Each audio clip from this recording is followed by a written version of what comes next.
creation, maintenance, and annihilation. In the external energy,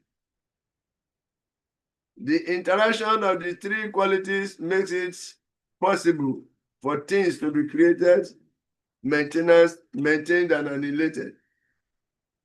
But in the spiritual world or the kingdom of God, there is no such exhibition, since everything is eternal, sentient, and blissful.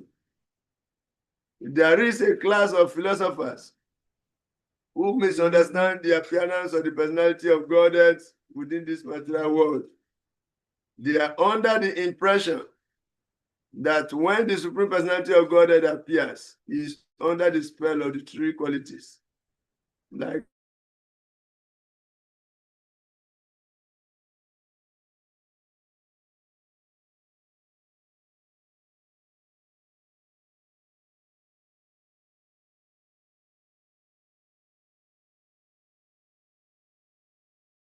material qualities. Similarly, in Bhagavad Gita, the Lord says, I appear by my internal potency. Both the internal and external potencies are under the control of the Supreme.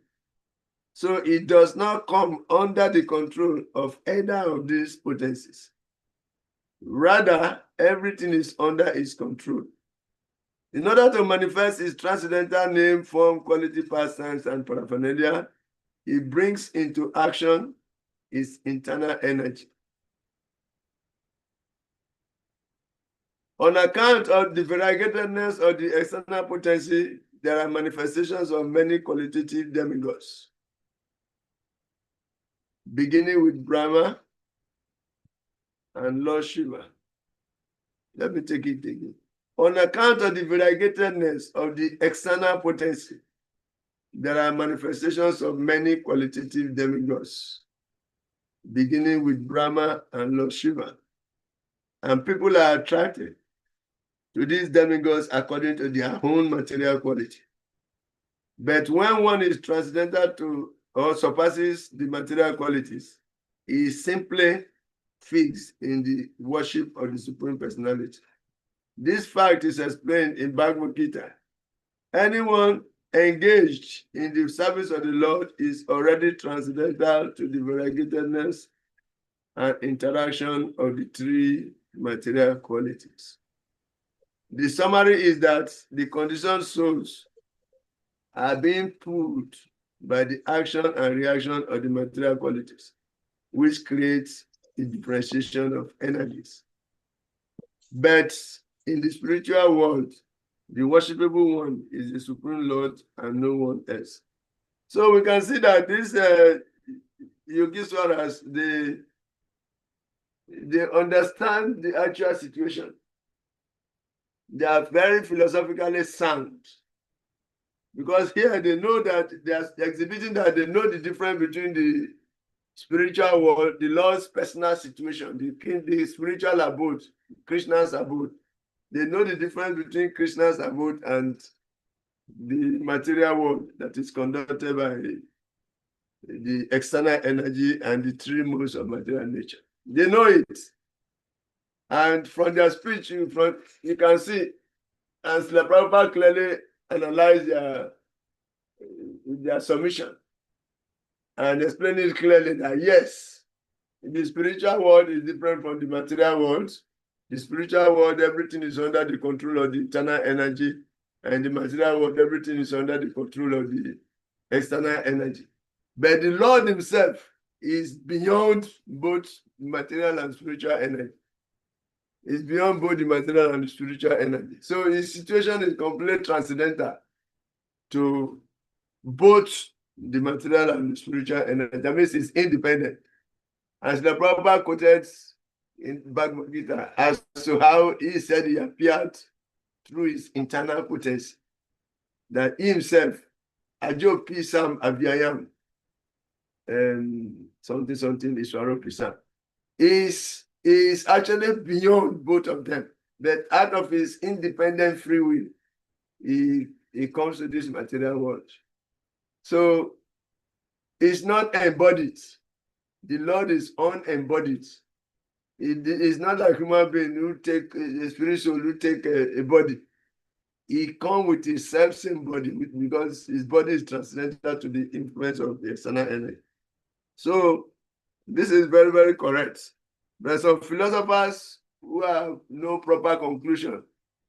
They have said that, oh, the Lord also is like any other person. You take a birth, after all, he comes through a woman, he has father, he's just like any of us.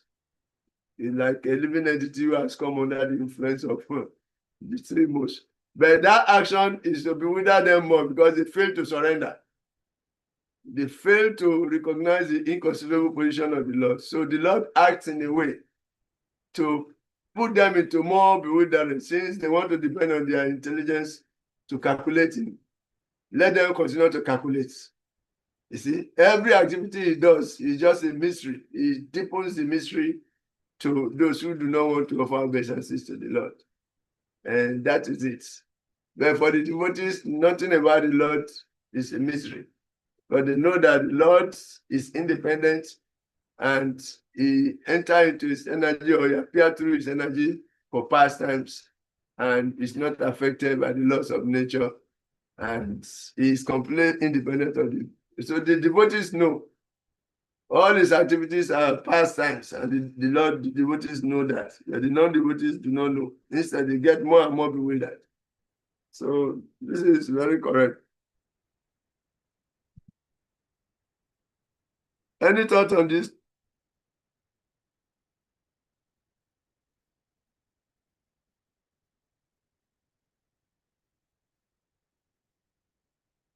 See, they said, we offer our respectful obeisances unto the Supreme, who has created varieties of manifestations and put them under the spell of the three qualities of material world in order to create, maintain, and annihilate them. He himself is not under the control of the external energy. In his personal feature, he is completely devoid of the variegated manifestations of the material qualities and is under no illusion of false identification. That is true. Now, let us hear the prayers by the personified Vedas. Can somebody read, please?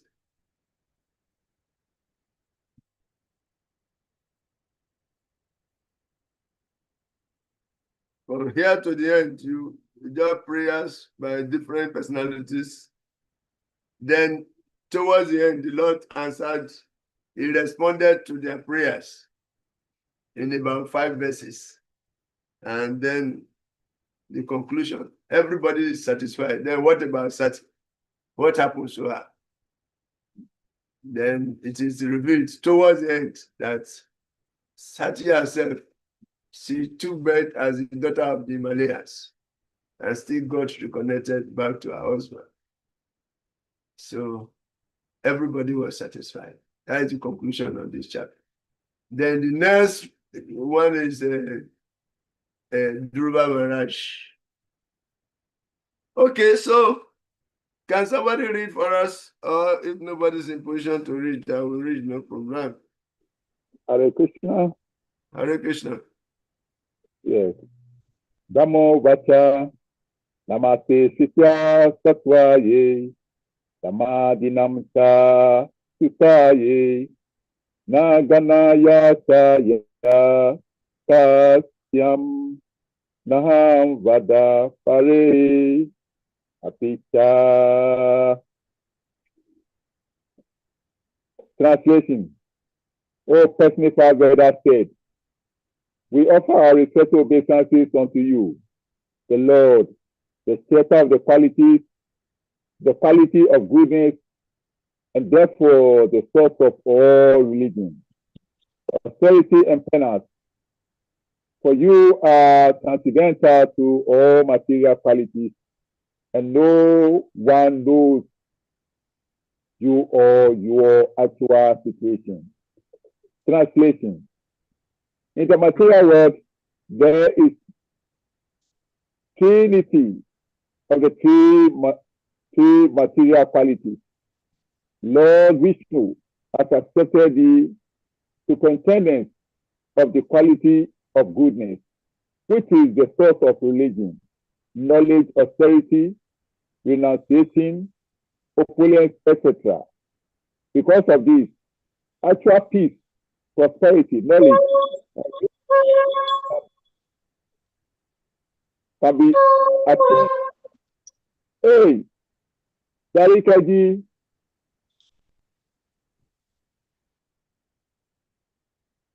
attained when the living entities are under the control of the quality of goodness in the material world. As soon as they are subjected to the control of the other two qualities, namely passion and ignorance, their precarious conditional life become intolerable. But Lord Vishnu, in his original position, is always niguna, which means transcendental to those material qualities. Guna means quality, and no means negation. This does not indicate, however,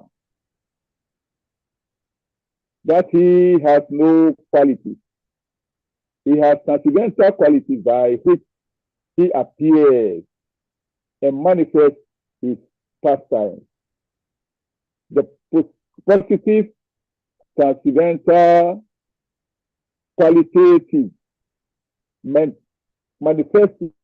manifestation is unknown to the students of the Vedas as well as to the great Savat demigods like Brahma and Shiva. Actually, the transcendental qualities are manifested only to the devotees, as confirmed in Bhagavad Gita. Simple by discharging devotional service, one can understand the transcendental position of the Supreme Lord. Those who are in the mode of goodness can partially enter into the transcendental understanding, but it is advised in Bhagavad Gita that one has to surpass this. The Vedas principles are based on the three qualities of the material mode. One has to transcend the three qualities, and then one can be situated in pure and simple spiritual life. Hare Krishna.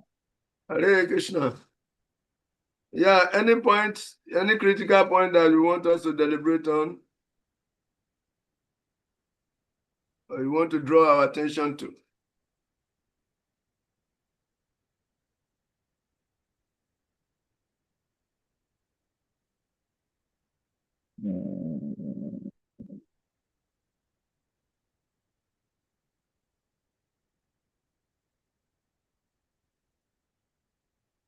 The Lord is transcendental to all material qualities. Yeah. That is the point. And the mystics are telling us, they are revealing their level of realization in form of prayers. And truly, the Lord is transcendental to all the qualities, material qualities.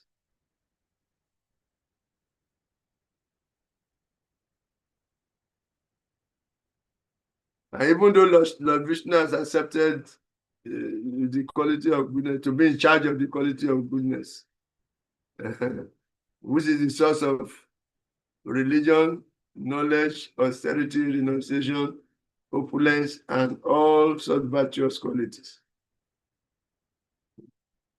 Lord Vishnu is in charge. And because of these qualities, there is prosperity, there is peace, there is knowledge, and everything good. See.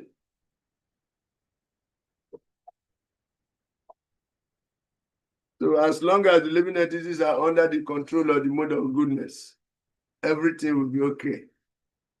But as long as they get subjected to the lower modes, then there is trouble.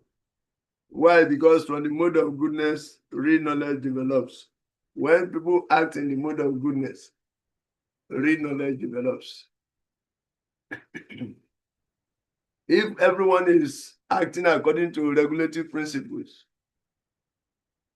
in the scriptures, everything good will happen because there will be gradual elevation. Activities, regulated by scriptures produce economic development, and economic development regulated by the Vedic injunctions. We situate us in a kind of a position whereby we enjoy sense gratification, but according to the scriptural regulations, there are various jagyas to perform, and those who are interested in sense gratification, they perform those jagyas. And by performing the jagyas, the demigods are recognized, and everybody is recognized. They become grateful. They become grateful to the higher beings who are supplying all the material amenities. So that alone, we continue to elevate them gradually until they take to Bhakti. Because there they will realize that there are some higher authority who are in charge. And if we act in a way to please them, we will be purified and be gradually elevated. So if they are acting according to the Vedic regulation, gradual elevation is guaranteed.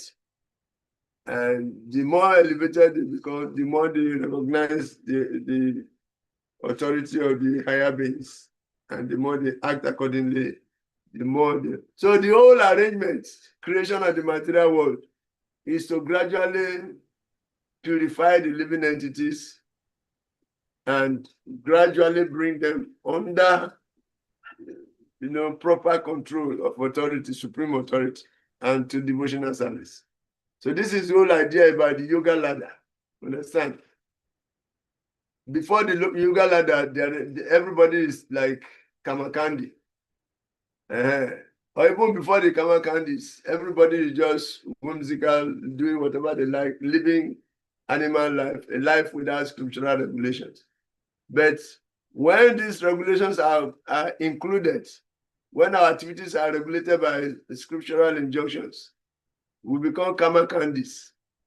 I mean, we are working, we want material things, but there is a process that is already defined. How to go about it is in the scripture. And like Vyasadeva took a long time to compile all this. But the devotees see this as flowery language of the Vedas because they cannot take you beyond the heavenly planets. But he elaborated, he described this so elaborately, how to live in this world, how to get what you are looking for without being entangled, how to recognize the demigods because the demigods are supplying them. But it did not exclusively glorify the Supreme Lord. So people get confused in the ocean of Vedic rituals. They do this, they do that, you get to this. So by that, some people think that Ganesh is God, Shiva is God, Indra is God. Any demigod that can supply their needs is God. You see? So their understanding is not complete because demigods are simply representatives of the Supreme.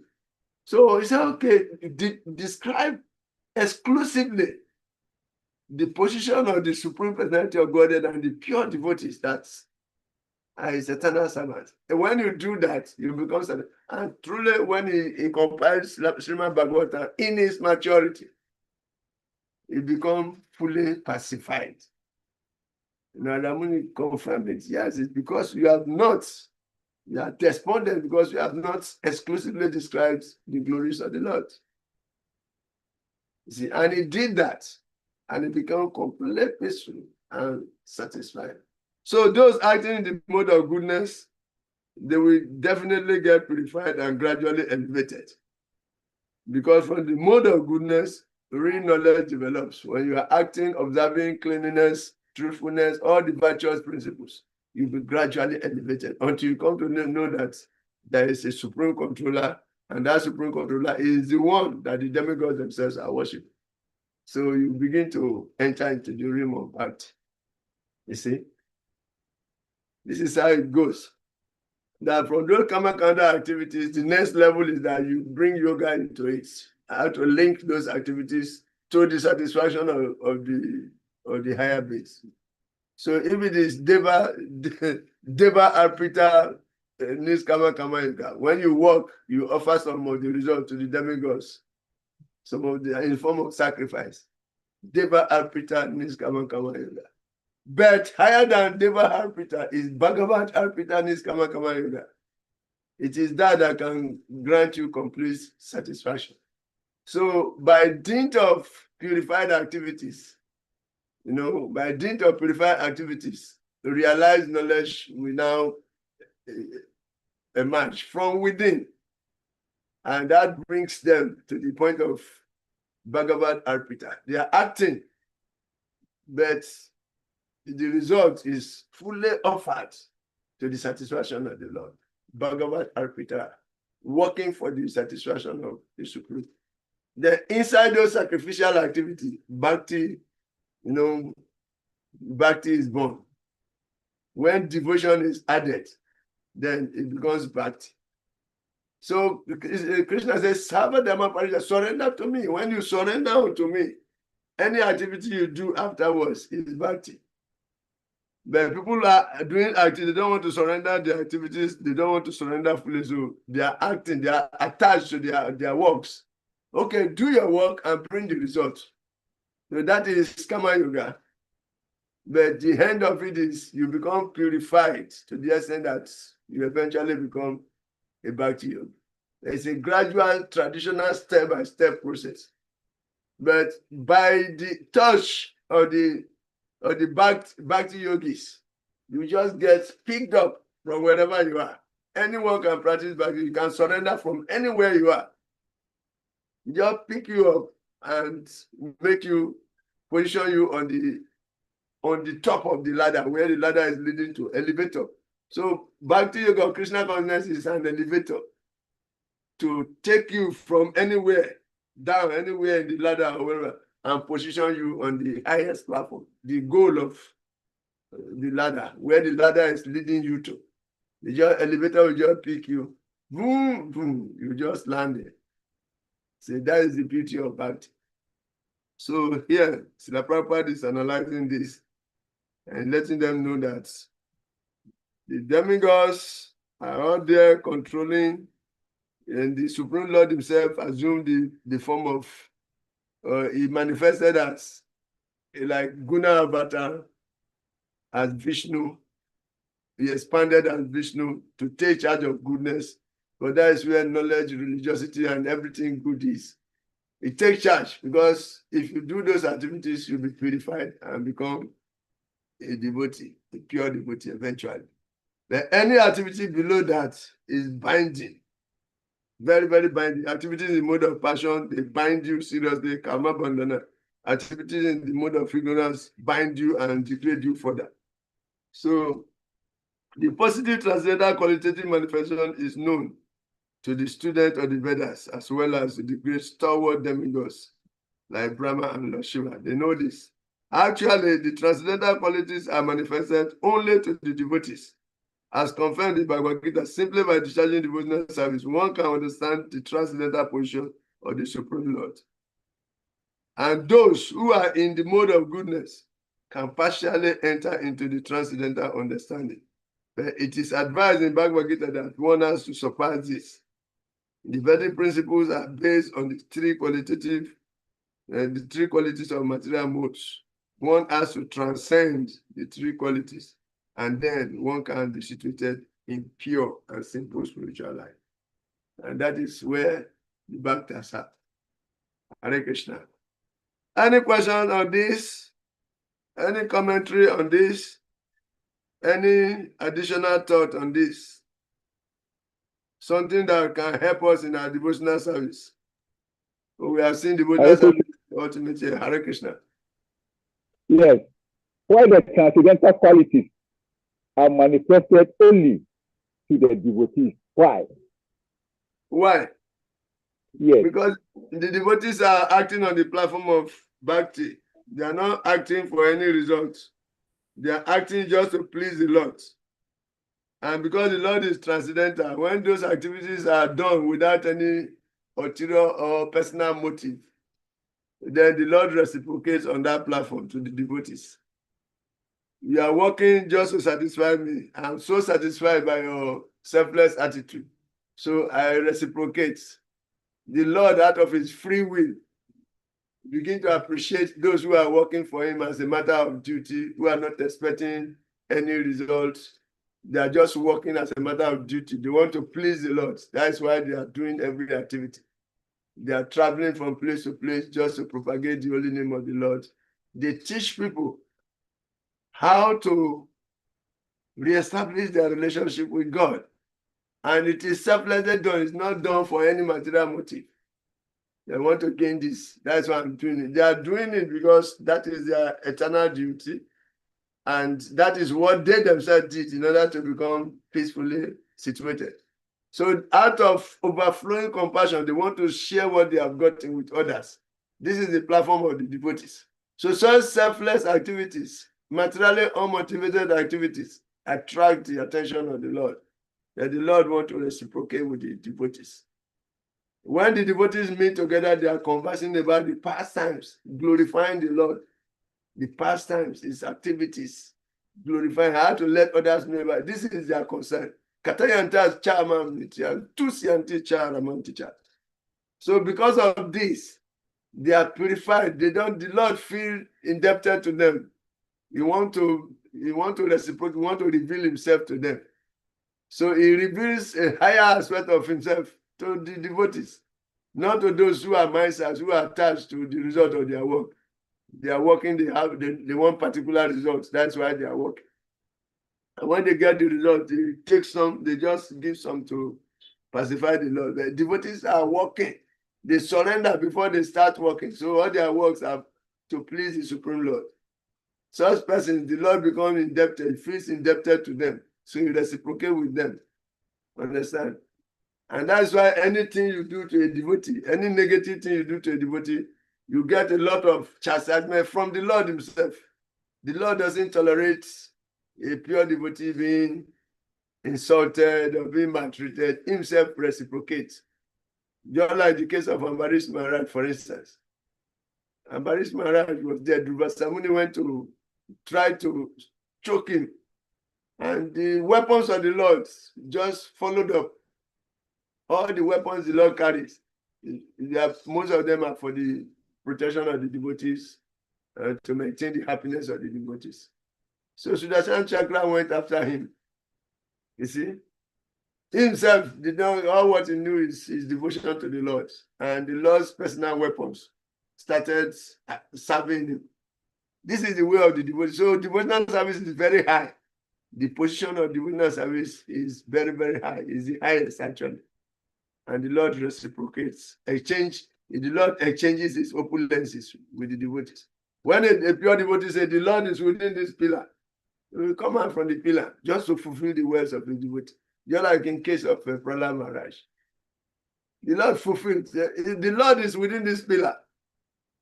The devotee take ordinary water that, not ordinary, water that is offered to the Lord, and he gives it to somebody. The person takes it, and whatever the person is looking for become fulfilled. Sometimes it happens like that. It's not our intention to practice mystic, but if somebody has faith in devotees, and devotee is pure and he has no ulterior intention, he just take water, offer it to the Lord, and give it to the person, and everything will be cleared. Just to boost the person's faith that the Lord is there. Come and surrender so that we can teach you about Bhakti. Become a devotee of the Lord. It's like this. So the devotional platform is very, very superior, far superior to every other platform, because it's pure loving exchange between the Lord and the devotees. Pure. So only the devotees. If you are not surrendered, if you don't offer obeisance to the Lord, you cannot get there.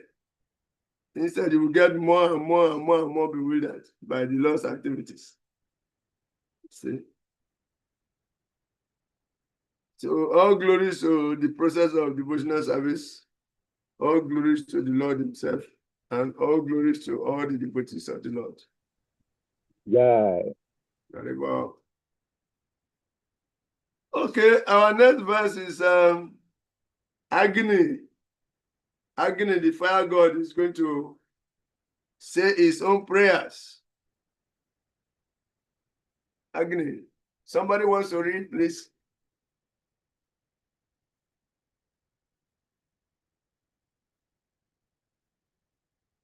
That's why we are here now. We are here so that we can participate in the whole thing. So if we cannot read and our videos are off, we may be motivated to think that you are actually not there. Yes. Okay, let me If read you are now. actually there, you should prove us wrong. Let me. You come out and read because we are here to participate, Baba. Okay, let's hear what Agni Dave said. Okay. Video dollars. Okay. Take what? Go Langa. Agni Ubacha. For test 41. Agni Uvachaha Ya Teja Saan Susamidam Teja Avyam I'm sorry, I take it again. The verse is clumsy here. Yat Agni Uvachaha Ya Teja Saham Susamidam Teja Avyam Vahe Swaradam Agyas. I'm not seeing very well, sorry. You are reading two verses together. I'm reading two together, so it's like I'm not sorry. Agni Uvachaha Ya Teja Saham Susamidam Teja Avyam Vahe Swadvara Ajam Siktaham Tam Yagniyam Pancha Vidyam Cha Pancha Abi Swistam Yajubi Pranato Smi Yagnaham. The fire god said, My dear Lord, I offer my respectful obeisances unto you because you, by your favor, am as luminous as blazing fire, and I accept the offerings mixed with butter and offered in sacrifice.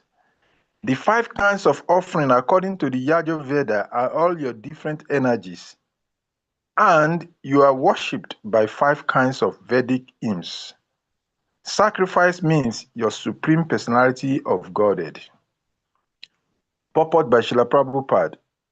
In the Bhagavad Gita, it is clearly said that Yagya should be performed for Lord Vishnu. Lord Vishnu has 1,000 popular transcendental names, out of which one name is Yajna.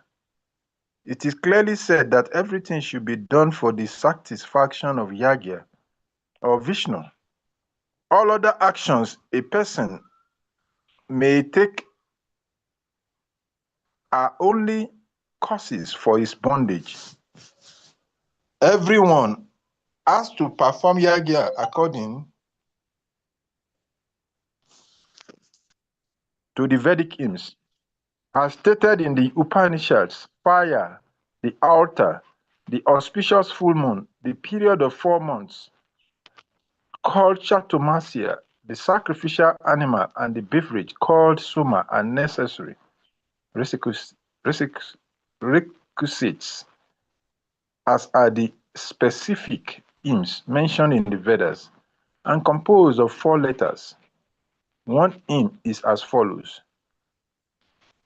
Asrava Yeti Chatu Aksharam Astu Sraushad Iti Shaktu Aksharam Yajeti Dyabhyam Ye Yajamanam.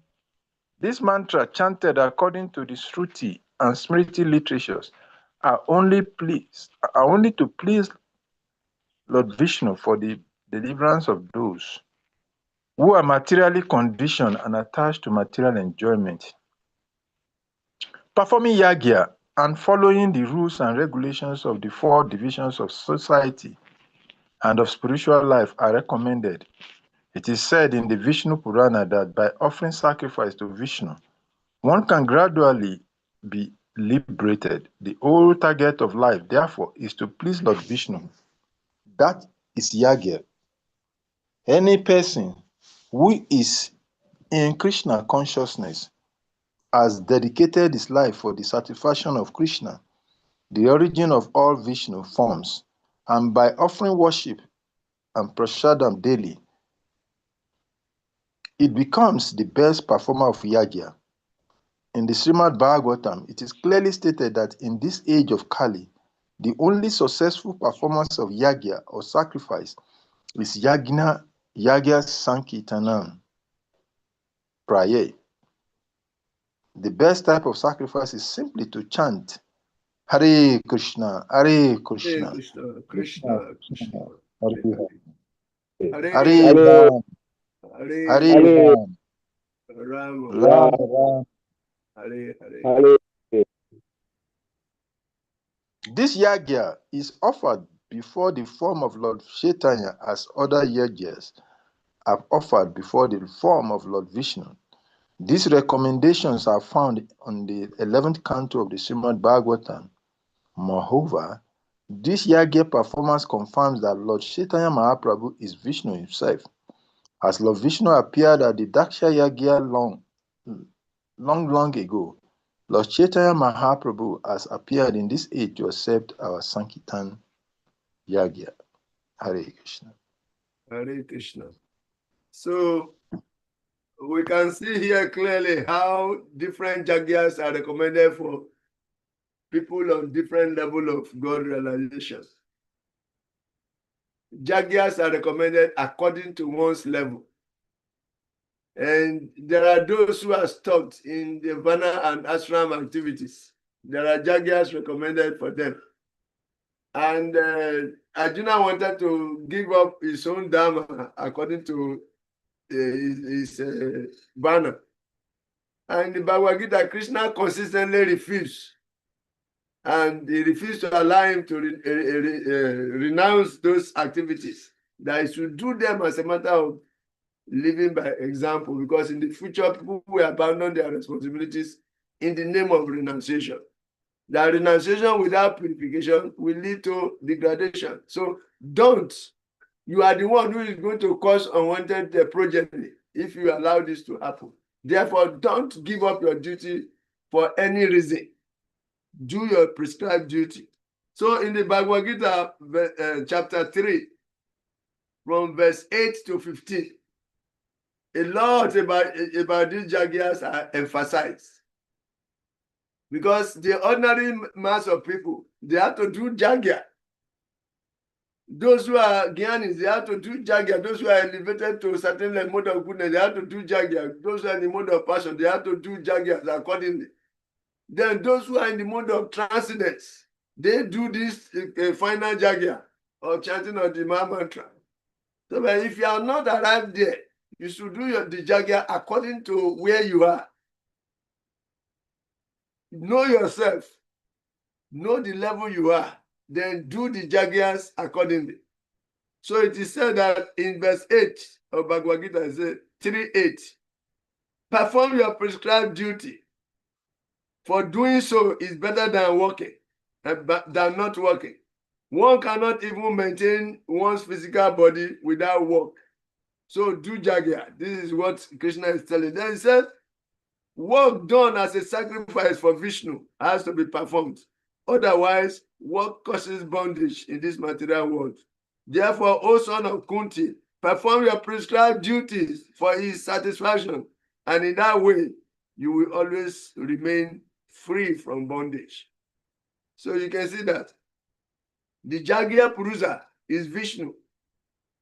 That Jagya Purusa has appeared in Daksha's sacrificial arena. Say, work done as a sacrifice of Vishnu has to be performed. Otherwise, any work that is done for the satisfaction of anybody less will cause bondage. You see?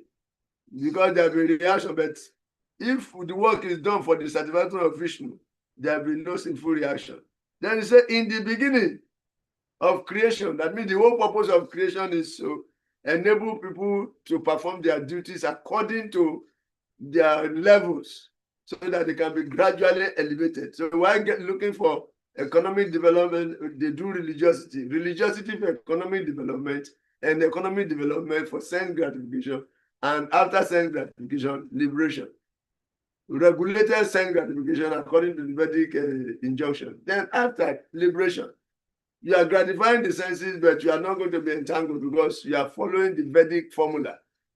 So this is why I say, in the beginning of creation, the Lord of all creatures sent forth generations of men and demigods, along with sacrifices for Vishnu, and blessed them by saying, be thou happy by this Jagia, because its performance will bestow upon you everything desirable for living happily and achieving liberation. Everything. How to live in a way that you get what you want, you enjoy the senses, but you will still be gradually elevated. That is how scriptures are brought in, scriptural regulations are brought in to streamline our activities, so that the activities will not just cause bondage to us and drag us lower. We should act, with the understanding that there are controllers, then there's a supreme controller. You have to act for their satisfaction. Otherwise, you go down by your activities. Work binds you. That the demigods, being pleased by sacrifices, will also please you, and thus, by cooperation between men and demigods, prosperity will reign for all. So as long as you are still having some material desires, as long as you are still having some desire for sense gratification, that is your level. As long as that is your level, you must recognize the demigods, who are my universal administrators in charge of various amenities that you are enjoying, that you are craving for. They are in charge. So if you work in a way that they are pleased with you, just like the manager or the CEO of a company pleased with your work, then he gives you good salary, he promotes you. You are doing your work, but you are living fine. So the demigods are for that. So if you are on the level of still wanting results, you still want sense gratification, but you don't want the reaction, then recognize the demigods and act according to the Vedic injunction. Recognize them, give them what they deserve. Then by that, you accept their authority, not knowing that they themselves, they are my servants. So gradually, you will realize that they are also my servants. And when your intelligence becomes purified, you want to know me. This is a gradual, traditional step. So all the Vedic regulations, demigod worship, all those things are good for those who are below Krishna consciousness. Those who have not become bhaktas. All those regulations are good for them because they gradually elevate them. So this is the level we are talking about. Then it said, in charge of the various necessities, that is test 12. In charge of the various necessities of life, the demigods, being satisfied by the performance of Jagya or sacrifice, will supply all necessities to you. But he who enjoys such gifts without offering them to the demigods in return is certainly a thief. How can a thief be happy? So if you don't want to be treated by a thief, as a thief, if you don't want to be treated as a thief by the universal administrators, recognize the demigods. Yes. And by doing so, you'll be gradually elevated. Then he said, Jagya Sistantino Santo, Mushiante Sarvakil Dusai, Bunyate to Agam Papa, Ye Pasante Atmakarna. The devotees of the Lord are released from all kinds of sins because they eat food which is offered first for sacrifice. Others who prepare food for personal sense enjoyment verily eat only sin. This is a popular verse. Then in the next verse it says 14. All living bodies subsist on food grains, which are produced from rains. Rains are produced by performance of Jagya, and Jagya is born out of prescribed duties. So there are prescribed duties for every Varna and ashram. And if you are doing these duties according to the Vedic regulations, that is Jagya. And that Jagya will definitely purify you and you eventually arrive. Then the 15th verse says, regulated activities are prescribed in the Vedas, and the Vedas are directly manifested from the Supreme Personality of Godhead. Consequently, the all-pervading transcendence is eternally situated in the act of sacrifice. The all-pervading transcendence is eternally situated in the act of sacrifice. Just like fire is situated in wood. Fire is situated in wood. But you have to ignite the fire before you will see that, you ignite the wood before you see that fire is there. So similarly, all satisfaction, consequently, the all-pervading transcendence, the Supreme Personality of Godhead is actually hiding inside the act of Jagya. When you do the Jagyas properly, then the cash, he revealed himself that I am inside. Oh, this Jagya will give you to do this sacrifice. I am inside this Jagya, but you can't see me with your eyes. As you are open-heartedly doing these Jagyas, then I will manifest myself to you. I am the fire in the wood. The fire in the wood will manifest itself. It can consume the whole wood. So similarly, I'm inside this act of sacrifice, these regulated activities. If you do them, I will reveal myself to you, because that purification will create a relationship between me and you, such that you will experience me. You see? But it is said that for the devotees and for people in this age of Kali, the only recommended Jagya is the Sankirtan Jagya. That's Lord Chaitanya himself, you know, he is like Vishnu or the Supreme Lord who has come in form of Lord Chaitanya Mahaprabhu to experience, to receive our sacrifices.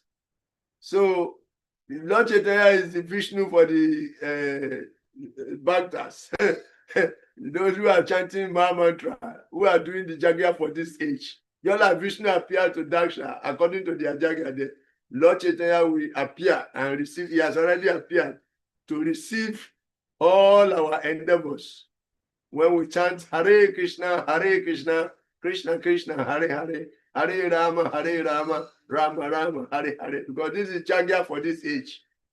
And when we perform it, Lord Chaitanya will, yes, receive all our blessings. So, all glories to the devotees, all glories to Lord Chaitanya Mahaprabhu, all glories to Bhakti Yoga, all glories to the Maha Mantra.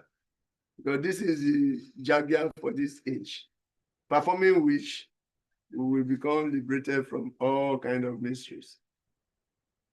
Let us do it and do it well. Plan how to do it. Plan how to do this Jagya. And keep on doing it. You will attain the desired results. Okay? Unfortunately, we are so hard-hearted that we are not interested. Despite all the availability, Krishna make himself available to us in form of the holy name, in form of the Maha Mantra, in form of the deities, in form of the spiritual master, in form of the processes of bhakti.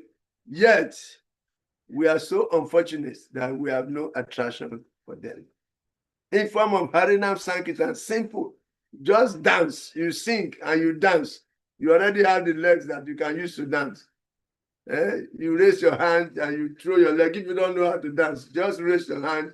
You swing from right to left like this, left to right. Then you raise one leg. You bring it down. You raise the other one. Even an old man can dance and participate in this Hare Krishna Maha Mantra. What is the difficulty? Even Madhuban can dance very seriously. Even Tamar, you can raise just your hand like this, then you raise the leg, then you make the head like this, then you bring it back, you raise the other leg like this. And that is dancing, as simple as that. You are singing. It's enjoyment. Enjoyment. Enjoy with the holy name of the Lord. And in that enjoyment, the Lord will reveal himself and embrace you and take you back. What is the difficulty? What do you want? You want something very difficult? Is it because of money? God will give you money also. If that is what you want at that point, all your desires will be fulfilled. All your desires will be fulfilled if you take to this chanting of the holy name. So what is holding you back, Prabhu? Just arrange, gather all your congregation, go on the streets. Say the song is there. Hare Krishna, Krishna Krishna, Hare Hare, Hare Rama, Hare Rama. That is big jagya. So that is it. We should be focused. We should sharpen our focus individually, and we should take to this process and really taste it. Then the desired results will be achieved. Okay. Thank you very much. Harinam Sankirtan Jagyaki Jai. And therefore it's saying here that in the Srimad Bhagavatam, it is clearly stated that in this age of Kali, the only successful performance of Jagya or sacrifice is Jagya Sankirtana Praya. Yes, the best type of sacrifice is simply to chant Hare Krishna, Krishna Krishna, Hare Hare, Hare Rama, Rama Rama, Hare Hare, Hare Krishna, Krishna Krishna, Hare Hare, Hare Rama, Rama Rama, Hare Hare. You just create different tunes to chant this mantra, and you are doing this Jagya. Even a child can participate in it. And even do it more than elders. So what is the difficulty?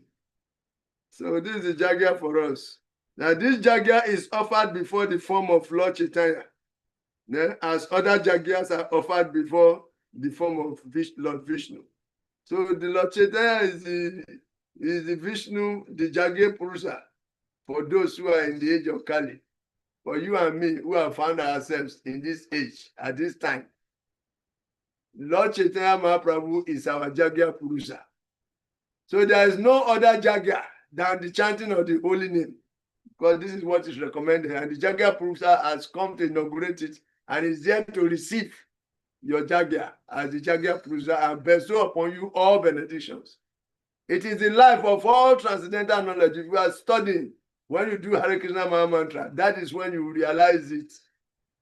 It is the life of all transcendental knowledge. It increases the ocean of transcendental bliss, and it enables us to fully taste the nectar for which we are always anxious. But despite giving this to us, we are so unfortunate that we have no attraction for it. We are looking for something more complex, something that you can stand on your head for some time. You walk on your one hand and you stretch your body to the other hand and that end for a whole month. So this is what we are interested in. When we have no stamina, we have no determination, we have no peace of mind to do it, that's what we are attracted. Because this one is too simple. So why? Let us take this and individually enjoy it. And this is not something you tell other people to do. You yourself have to do it. You should see that anytime you want to do Harinam, anything that come and clash with the Harinam, it is Maya's trick to divert, to distract you from the diamond or the holy name that you want to receive. The diamond that Lord Chaitanya want to give to you, something is coming to crash it away out of envy. Some metaphysical demons are trying to push your hand away, push you away. They are not fit to receive it. Anytime there is time for Harinam, and you are around, and something else comes to crash you and divert your attention, it's a metaphysical demon who is coming to to snatch away the treasure that Lord Chaitanya want to give to you. So he said, no, everything else you wait. Then you participate in the Jagya. Then after you see that everything is already taken care of automatically by the Lord himself, who arranges for it. So this is how we should approach these matters. These recommendations are found in the 11th canto of the Srimad Bhagavatam. When we get to 11th canto, we get more of this. Moreover, this Jagya performance confirms that Lord Chaitanya Mahaprabhu is Vishnu himself. Is Vishnu himself. As Lord Vishnu appeared at the Daksha Jagya long ago, Lord Chaitanya has appeared in this age to accept our Sankirtan Jagya. What else are we looking for? With the remaining breath we have, with any little remaining breath we have, we should take to the chanting of the holy name. That is how we can control time. That is how we will not allow the three modes of material nature to snatch our opportunity away from us. Let us remain focused. Everything should be arranged to perform Harinam Sankirtan. Then everything else will fall in place. It's as simple as that. Have faith in this and do this jagya. Vishnu will appear. In the presence of Vishnu, all desires are fulfilled. It doesn't matter who you are. All desires are fulfilled in the presence of Vishnu. In the presence of Lord Chaitanya, whatever you desire, whatever you are desiring, that you are looking for through all other means, it will be fulfilled in the presence of the Sankirtan Jagya. So let us use all our facilities, all our intelligence, all our remaining abilities to promote and propagate this Sankirtan Jagya. There is no other way. There is no other way. There is no other way for man than the Harinam Sankirtan Jagya. Harinam Sankirtan Jagya ki Jai. If you don't say Jai, then you are in trouble. Harinam Sankirtan ki. Jai. That is not enough. Give some man to confess it to Rasaman. Harinam Sankirtan ki. Jai. G Rasaman, confirm it with your mouth. Jai. Harinam Sankirtan ki. Jai. Oh, okay, it's okay. No problem. Accept it. Only Salika. The Salika Jai. I'm not seeing the Jai. The emoji where I'm seeing, I don't understand that emoji. The emoji look like crying emoji. Salik, be careful. Harinam Sankirtan ki Jai. That's what I said. Jai. It remains Salika. Okay, it's okay. He has also said Jai. Jai, Jai, Jai. So let us do Harinam Sankirtan and be happy. Dance. Chaitanya Prema Prabhu ki Jai. Sri Chaitanya Mahaprabhu ki Jai. Chaitanya Prema Prabhu ki Jai. Chaitanya Prabhu ki Jai. Chaitanya Mahaprabhu ki Jai. Chaitanya Prema Prabhu ki Jai. Please forgive me all my offenses. Please forgive me all my offenses. Please forgive me all my offenses. Let us do this in our dance into the spiritual world. We dance beyond Brahmaloka. We are just going, singing and dancing. Lord Brahma would be amazed looking at us.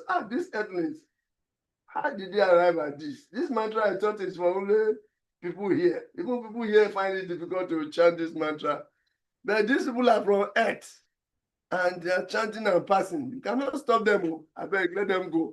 Now you pass Brahmaloka, you enter into the spiritual world and you go to Goloka. Pass by Kunta Lokas, enter Goloka there straight. Meet Lord Chaitanya and just continue to dance.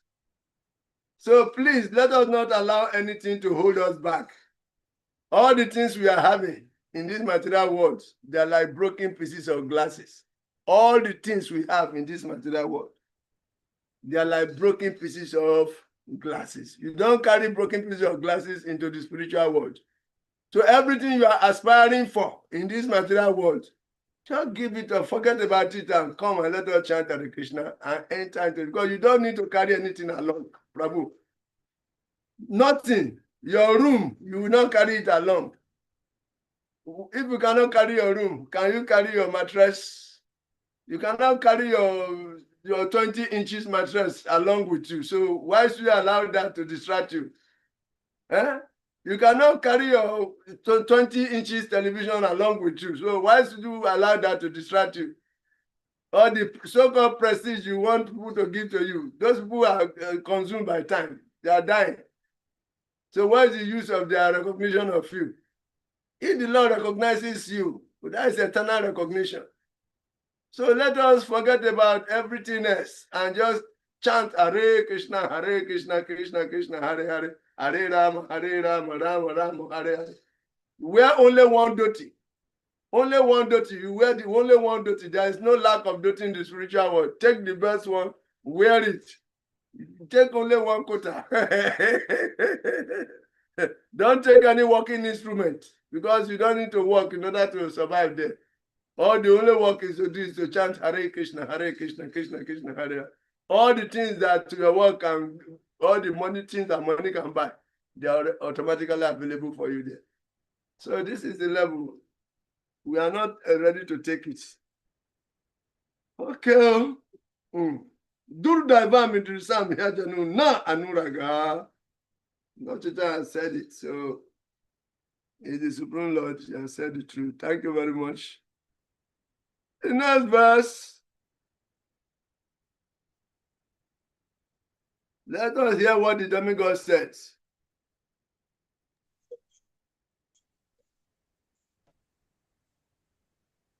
Deva, Hare Krishna Prabhu.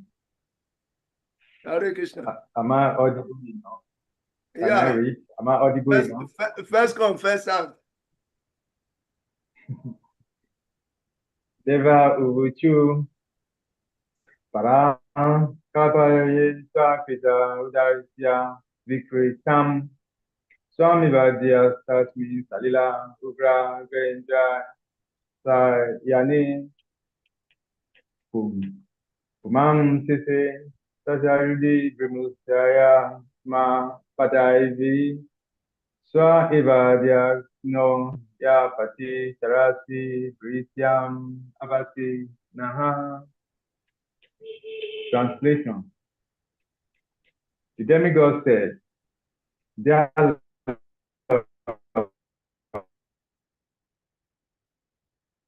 Your voice is necessary. formerly, when there was a devastation, you conserve all kinds of material manifestations." Very unfortunate. Let me try. Jim Aduban, your voice is necessary, so let someone else read.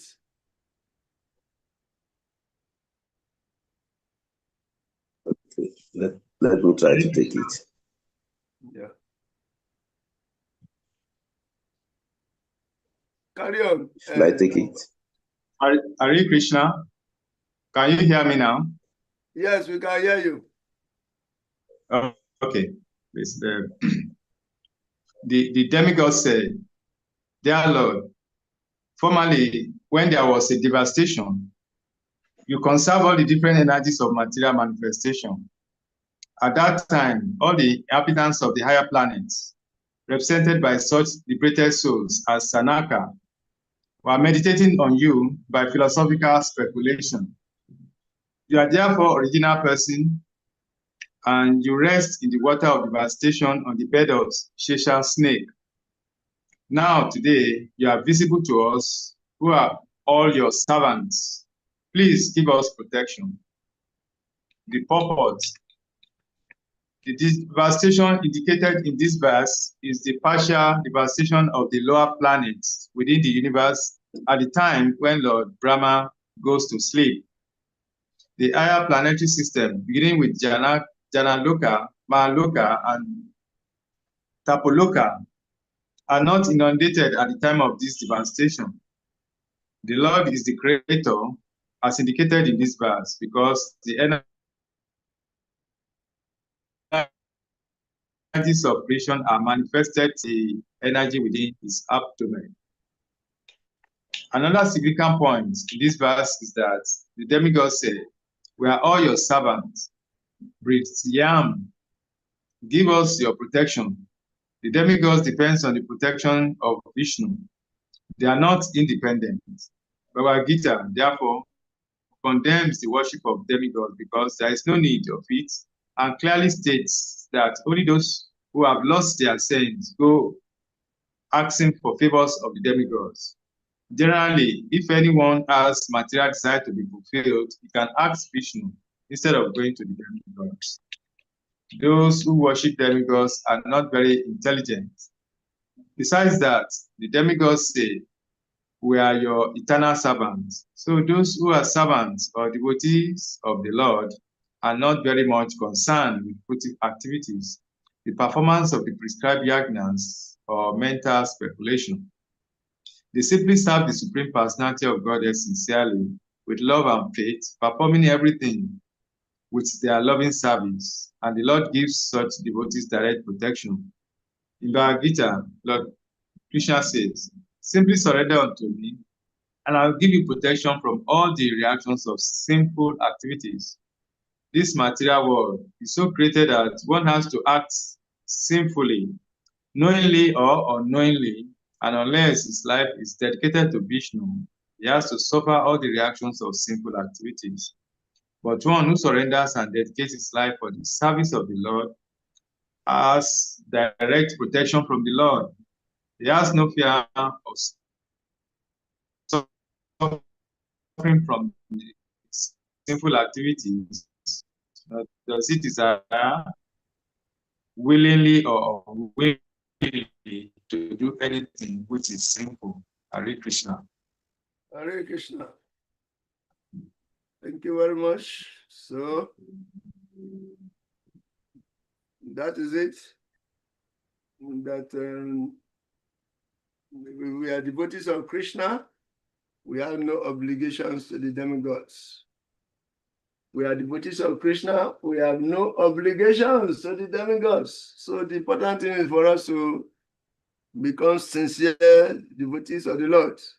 And automatically the Lord will just protect us, and carry what we lack, preserve what we have, and keep us transcendental to the reactions of the modes of nature.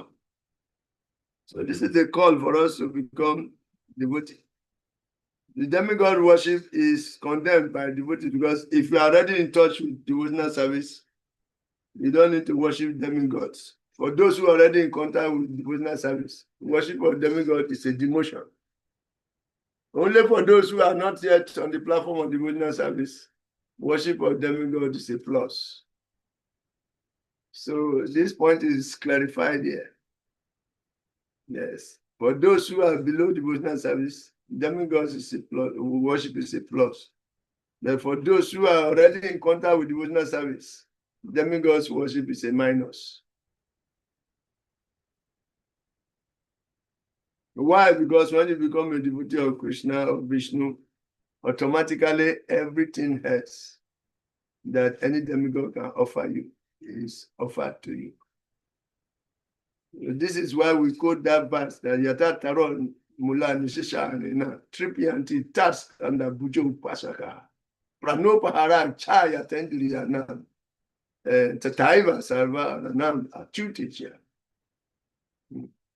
When you pour water to the root of a plant, automatically the leaves and the branches are not, you don't need to separately water the branches, water the leaves. No, it is an act of foolishness. So when you have already learned the art and science of pouring water to the root of existence, which is devotional service, then what need is there for you to go and be separately watering the leaves and the branches of the tree? See, it's as serious as that. So those who are in contact with devotional service, worship of demigods is condemned. Those who do that, they are considered less intelligent. Why? Because all what the demigod can give you will be given to you by Krishna or Vishnu. Therefore, Tad Vishnu Paramam Padam, Sada Pasyanti Surya, Dviva Chakshu Atatam, Vishnu Yat Paramam Padam. The Paramam Padam, the supreme shelter, is Lord Vishnu. So, Jagyas are meant for satisfying him ultimately. Is the Jagya Purusha. But they say the Vishnu that appeared for us in this age is Lord Chaitanya Mahaprabhu. So when we directly carry out the order of Lord Sri Chaitanya Mahaprabhu, chanting Hare Krishna, Krishna Krishna, Hare Hare, Hare Rama, Rama Rama, Hare Hare, we don't have any obligation for any other type of worship. No obligation whatsoever. That you just do this one with all your hearts, and you are there automatically. This is the purpose of this verse. So they are right. Brahmana will show. Okay, the demigods, yes. So that is it. Hare Krishna. Are there some points you would like to share with us here? Some revelation you would like to make concerning these critical points? Yeah, Hare Krishna, Prabhuji. Hare Krishna. Yeah, while I mentioned the upper planetary systems,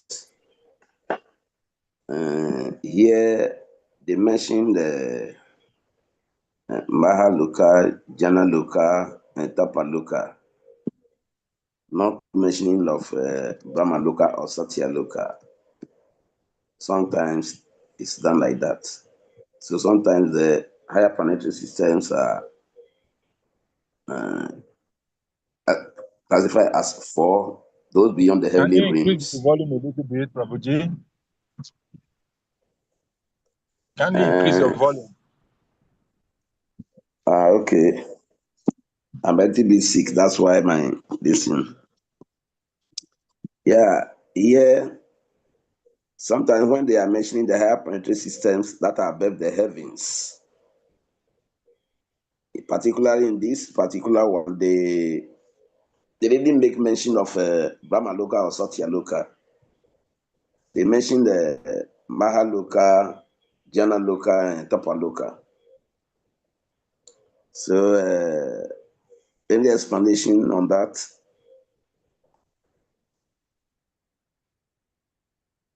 Okay, that is a beginning from, that means these are the lowest, the ones they mentioned.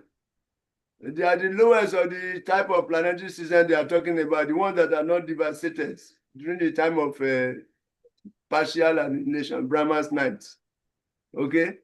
During Brahma's night, all those ones below are annihilated, but those ones starting from Janaloka, okay, starting Mahaloka. from Mahaloka, Janaloka, Tapoloka, are not starting from or beginning with.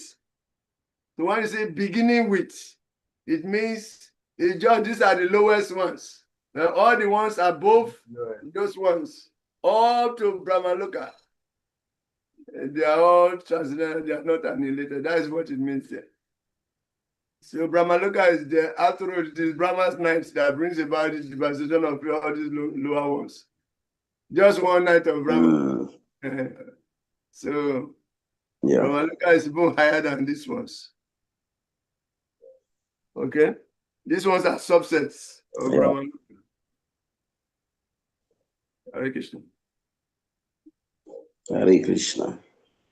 So if you go anywhere below these ones, Mahaloka, your planet will be devastated. So aim high, aim high, aim high. So just that you don't even aim at the Brahmaloka even. You have to go beyond, aim at the spiritual world. Even Vaikuntha is better. If you can aim at Goloka and reach there, you'll be thrilled with transcendental pastimes there, the activities there. All the singing and dancing with the Lord, snatching food, all those activities that go look at the day. If you enter Vaikuntha, however, you can still be doing awe and reverence, very high level of well-conducted beings, moral giants. Vaikuntha is full of moral and ethical giants. But all this morality and etiquette and all those things, they are lower mellows when you see the activities in Goloka. That was how Brahma was bewildered. When he witnessed Goloka activities, he witnessed Goloka activities, he was bewildered. Is it that my Lord, who eats only from sacrifice? We have to do so much to please before he can. Is it the same person snatching food? Abidi was having that preparation with milk, all the kind of fruit, varieties of fruit prepared. And he was holding it with his left hand. And he'll be talking with his friend and he'll be licking the one that is flowing out. For a long time, the Brahma was saying, who is this small pikin? Is he that my supreme Lord? Is he himself? And he decided to test. When they were about to knock on powerful prasad, he tested him and he realized later. And he chanted the mantras, started offering obeisances with all his 4 heads in the 8 directions. Say, please forgive me. I don't know. I have tested you. I'm sorry. I'm like a child in your womb. If a child in the womb kicked the mother's womb, will the mother become angry? He was begging and appealing philosophically and all otherwise. Then he quoted that verse. Itam satam brahma sukha anubhutya dasya gatanam paradai vatena maya sritanam naradarakena sakam vijahuru krita punya punya. That he did not know that after accumulating volumes and volumes and volumes of pious activities, some living entities are now playing with the Supreme Lord as their mate. He never imagined before, because he had not tasted Goloka Bhakti. Those higher planes, you can target that also, and straight enter the piam. Then what need is there for all these other lower levels? So we have the opportunity to target that place, that ultimate place. And the process is the simplest process. Hare Krishna, Krishna Krishna, Hare Hare. Just enjoy yourself into the Goloka. Just enjoy. Just Hare Krishna, Krishna Krishna, Hare Hare. Hare Rama, Rama Rama, Hare Hare. Hare Krishna, Hare Krishna. You enter Goloka with no bag. Don't carry any bag, oh. Don't carry phone, oh. If you carry phone, you'll be disqualified. No, just your shirt, nothing in the pocket. Even the shirt without pocket, that's what you wear. Better, safest to wear, because somebody, some metaphysical demon can put something in your pocket and disqualify you. So just wear the shirt without pocket. And so that, and shave your hair so that some metaphysical demons will not come and deposit something in your hair. The way you don't see, because you are carrying load inside your hair. You cut all, only the seeker. And you are dancing and you are entering there, looking up, not looking down at all. And your legs will not hit stone. You are looking up, but your legs will not hit anything for you to fall down. And you enter. That is the place.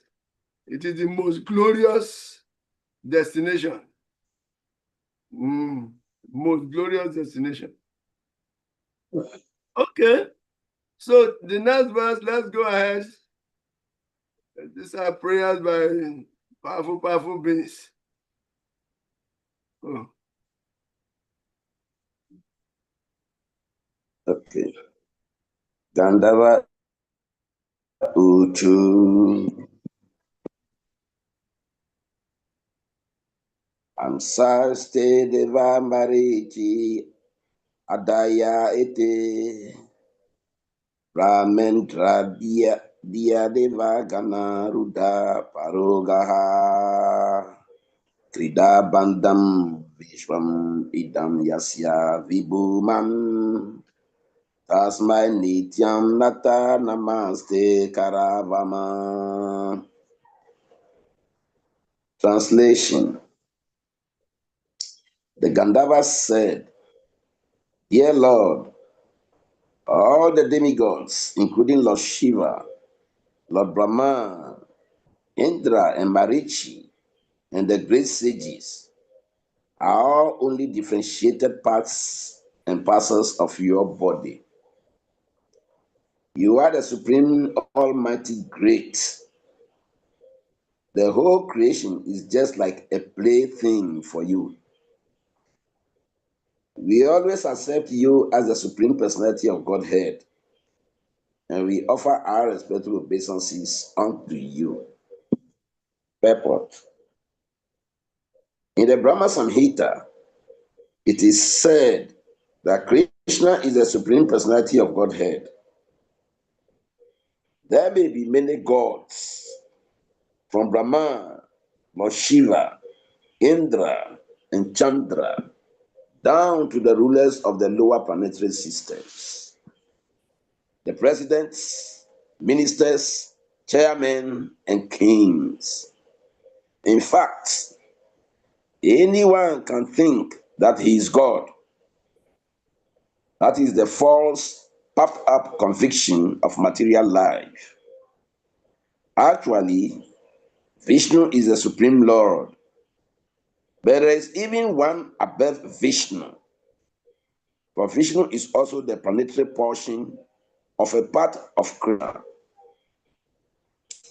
In this verse, This is referred to by the word Amshasaha, which refers to part and parcel of a part and parcel. There are similar verses in the Chaitanya Charitamrita which indicate that the Supreme Lord's parts and parcels again expand into other parts and parcels, as described in Srimad Bhagavatam. There are many manifestations of Vishnu and many manifestations of living entities. Vishnu manifestations are called Swamsa, partial manifestations, and the living entities are called Vibhinamsa.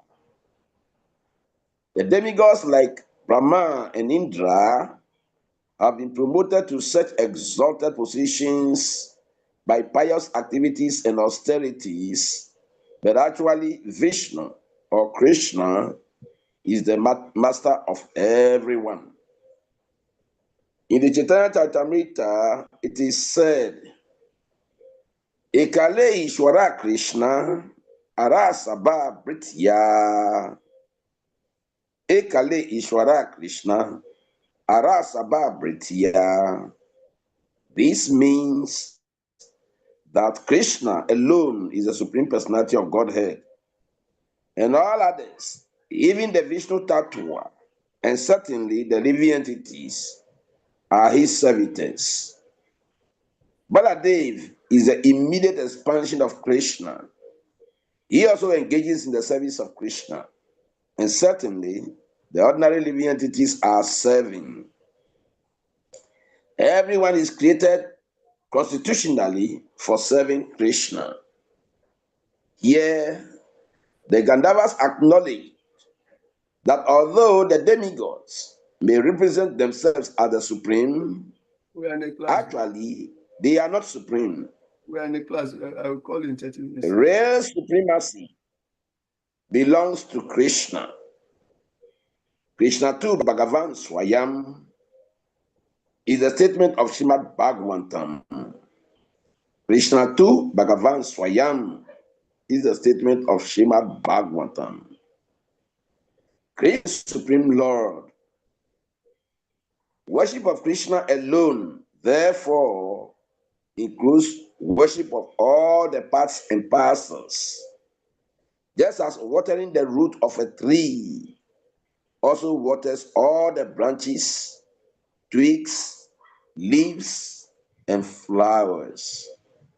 Hare Krishna. Hare Krishna. Yatatara mula niseshanena. Tripyanti tats kanda bujo upasaka. Pranopahara chaya tendriyanam.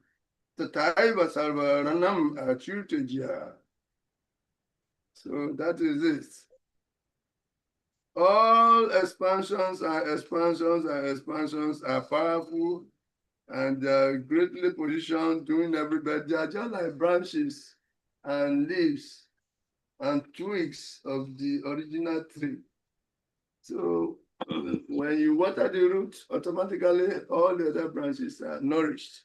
And this is the exalted position of devotional service, which is above all other processes. And therefore, Krishna, who is the goal of the pure devotional service, is also above all other incarnations. Even Vishnu is an expansion of Krishna. So, and the ultimate activity is activity for the satisfaction of Krishna, which is Bhakti Yoga. And that is the process that we are exposed to. So that is it. All other incarnations are still subordinate to the Supreme. Everyone is important in the hierarchy. But if you are not yet a devotee, a bhakta, if you have not surrendered to Krishna, you have to recognize all of them. Even as you are surrendered to Krishna, you still recognize them, but you don't see them as the goal of life. You see them that they are also devotees on the paths, and they are doing their devotional service. You recognize them just as you need to recognize senior devotees. You need to recognize your senior God brothers because you need their mercy. So you see the demigods and all the other big incarnations as also your senior God brother, not the incarnations anyway, starting from Lord Brahman down. The incarnations are also other. But if you are devoted to Krishna, automatically you get the favor of all those. I will give the analogy of the tree watering the root, or the analogy of if you have $1,000, automatically $800 is included. You have $500, you have $300, you have $200, you have $100, you have $50, you have $20, you have $1. So similarly, when you are on the platform of Bhakti Yoga, automatically all the results that could be attained by all other yoga processes is attained. So Bhakti Yoga remains the ultimate, and those who are in touch with it, they should consider themselves the most fortunate. And even the Gandhavas know this. The Gandhavas are talking, they know this. So beings are very knowledgeable, but despite the fact that they know it, they are unable to function on that platform yet. So they know their level and they are sincerely trying to function on their level. And they appreciate those who are functioning beyond their level. So when we see people who can do things better than us, we should learn to appreciate them and recognize them. Then by that, we get their mercy also. We can also come to know more. So this is it. This is it. Very, very clear. Any points, critical point you want us to know? Krishna alone is the supreme personality of Godhead, and all others, even the Vishnu Tattvas, and certainly the living entities are his servitors. Even Baladev, who is his immediate expansion, he also engages in devotional service. So everyone is created constitutionally for serving Krishna. Everyone is created constitutionally for serving Krishna. Everyone below Krishna is created for serving Krishna. So let us be clear about this fact. So Krishna service is the ultimate service, Bhakti Yoga. That's why Baladev himself is engaged in it. All the Vishnu Tattvas are engaged in it. All Brahma, Shiva, they are all engaged in the service of Krishna. Everyone is created constitutionally for serving Krishna. Yeah, the Gandhavas acknowledge that although the demigods may represent themselves as supreme, actually they are not supreme. The Gandhavas are in knowledge. Yes, real supremacy belongs to Krishna. Krishna too, Bhagavan Swayam, is a statement of Srimad Bhagavatam. Krishna is the only supreme Lord. Therefore, worship of Krishna alone, therefore, includes worship of all the part and parcels, just as watching the root of it. Also, what I say, automatically, flowers and leaves. So this is it. Our philosophy is very revealing. And when you hold the head of a snake, automatically the rest is rope, rope, rope. So once you become a devotee, automatically you are doing the ultimate activity. The ultimate activity. All your concerns will be how to do it well. How to do it well. So any obstacles on the path. What are some of the obstacles on the path of doing devotional service properly?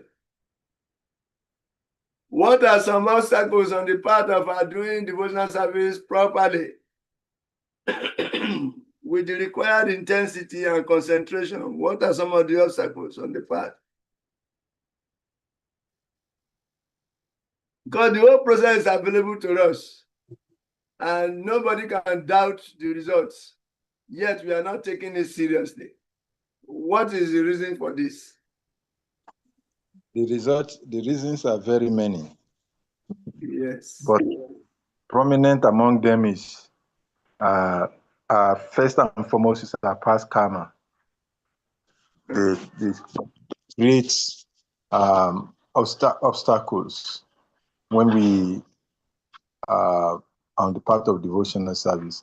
Although Bhakti neutralizes karma, but because it does not zero it down, it reduces it to a barest minimum. So the little ones becomes a bewildering factor for us when we are in devotional service, and when those challenges comes as a result of our past karma. For a devotee who is engaged in devotional service, his life is auspicious and his future is auspicious. But because we are already engaged in devotional service and we still experience some remnants of our past karma, sometimes it becomes a big challenge. Number one big challenge for us, because we're thinking that we're in devotional service. Why should this be happening? I mean, I've been chanting very nicely. I've been following regulatory principles. I've been doing all that is required. So why is it that I'm still experiencing this kind of challenges? So that is number one challenges that a neophyte experiences as a challenge on the path of development of Bhakti. And the second one is lust, which is the all-devouring enemy of the living entity generally. Because even though when we take to the devotional service, the material energy does not leave us, because it gives us the opportunity to be able to advance. So it comes with so many temptations before us, so that we can advance on the path of Bhakti. And so sometimes, due to our frailty or neophyteness, sometimes we fall to the victims of this allurement of material energy coming in the form of lust, in different forms of it. That is this. That is the second thing. The third one is actually material distress, which is environmental. It is said that there are different kinds of material distress. There are material distresses, according to Srila Rupa Goswami, which are associated with the first one I mentioned, which are associated with our past karma. But there are other distresses. The distresses are three kinds, according to Srila Rupa Goswami. The second type of distress and the third one is the one I'm referring to here. The first one is the one that is related to our past karma, which I mentioned as generally past karma affects us. So the second one of that kind of a distress is as a distress that comes as a result of probably sometimes we chant, we eat inattentively. Then we have a very terrible stomach upset, or we purge. These are immediate distresses. And when those kind of a thing comes, we are not able to chant our rounds. We are not able to do devotional service. So these are distresses that are associated with our present karma. And there are some other, the third kind of a distress that actually devotees falls back are distresses which are due to the second challenges, which is opportunities for advancement in devotional service, because Krishna brings opportunity for us. But when we do not see that as opportunity, we see that as a challenge, it becomes a distress for us. So these are some of the obstacles that comes on the part of a neophyte, on the part of devotional service. And a devotee who is on good standing must attentively look at all of this, so that he can be able to surmount them when they come before him or her on the path of advancement of devotional service. Hare Krishna. Hare Krishna. So they are innumerable, past karma, inattentiveness, lust, greed, envy, anger, malice, material desires, so many obstacles on the path. Vaishnava aparada. There are many obstacles on the path. So we have to be prayerful so that we can attract the grace of the Lord. If we develop proper service attitude and we are prayerful, ready to be humble, see the hands of the Lord in every situation, and be contented. We should be very, very determined to get the mercy of the Lord. This is one of the solutions. But these things, there is no problem with that solution. But we should be very, very eager. We should be strongly determined to get the mercy of the Param. That strong determination to wanting to follow the principles and get the mercy of the Param. That strong determination to get all the translations in the Guru Puja when we are doing Srila Prabhupada Guru Puja. We want Krishna's Shakti, and Srila Prabhupada can bestow that Shakti on us. So while that strong determination, it relinquishes the fire of conditional life. So we are doing Guru Puja with the aim of taking shelter of Srila Prabhupada so that all the good things, cleansing of our hearts, fulfilling all our desires, everything, if we attend Guru Puja with that intensity, that strong determination, definitely there will be divine intervention. We attract the grace of the Lord. We have strong determination to do the right thing. We attract the grace of the Lord. And that will bring us to equilibrium automatically. See, it's called automatic stabilizer. Strong determination to do the right thing is an automatic stabilizer because it will attract divine intervention. And with that, with the grace of the Lord, all seemingly impossible things become possible. Then we see ourselves going on unconditionally until we leave our body in the process. Krishna take it from there and position us in the association that we continue with it. So gradually we go. That is it. So on this note, we still continue. What verse is this now? We continue to 9:30, though we 43. started almost an hour late. This verse is 43. 43. Yes, please. Okay, let's read the next two verses. And tomorrow we conclude the whole thing with about 6 verses more. Vidyadhara Uchu. We told you before, when you see Uchu, it means not one person. When you see Uvacha, Uvacha means one person. Singular. Uvacha means singular. And Uchu means plural. More than one person. So here, Vidyadhara Uchu. Tuan Maya Yatam. Abipadia Kalevare Rasmi. Kritwa Mamaham Iti Durmati Upata Iswai. Siptopia Sad Visaya Lalasa Atmamam.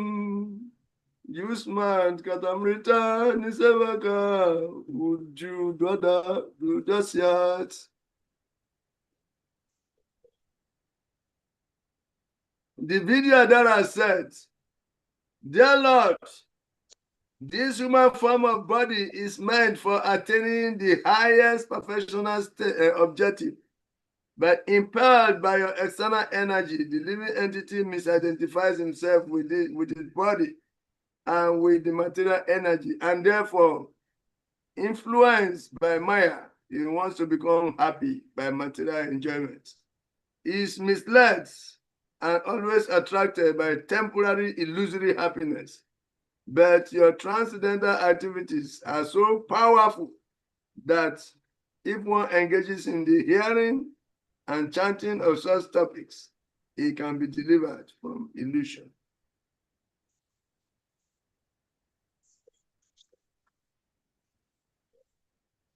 Purport. The human form of life is called Artada because the body can very nicely help the embodied soul to achieve the highest perfection. Artada, because the body can very nicely help the embodied soul to achieve the highest perfection. That means making the best use of the bad bargain. The body is a bad bargain.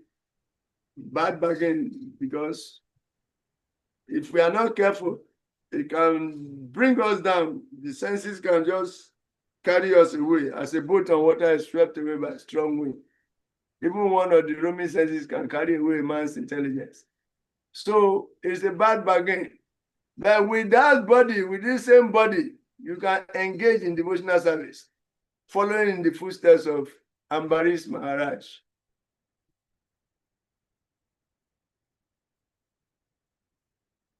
Sabai Mana Krishna Padara Bindayo Vasham Sibai Kunta Gunanu Banane.